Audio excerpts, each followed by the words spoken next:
Hi there. I've been asked by many a newly qualified ESL trainer, Jackie, what on earth is the present perfect? What's the past simple? Past continuous? How can I learn all these new terms? I just don't get it.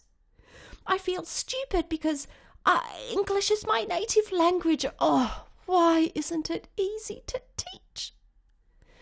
Now, these are very good questions, right?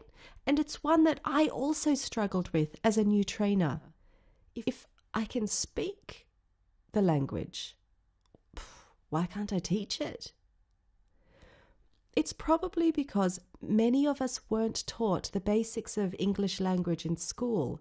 And for those of us who never learned a second language, we don't have that sense of the building blocks which come together and make up a language.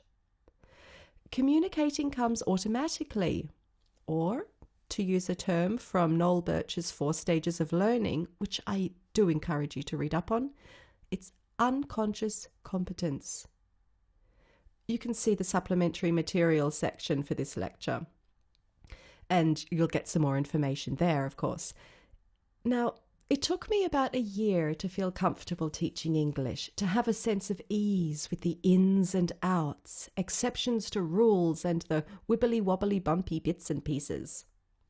So let's take a look at the structure of our skeleton and all those fabulous wibbly-wobbly components it has to offer. Diving right in and expanding on the information in the previous lecture, we have the present simple, as you can see here on this slide. We have the present perfect and the past perfect. We move on to the past,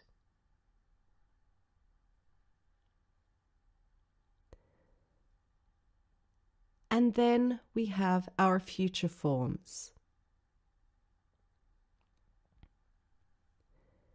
There are terms here in each of these time forms which we will need to use, but which I certainly hope I can bring to life for you so that by the end of the course, these terms roll off your tongue and you know automatically what they mean. So you enter this unconscious competence stage. That's certainly my goal.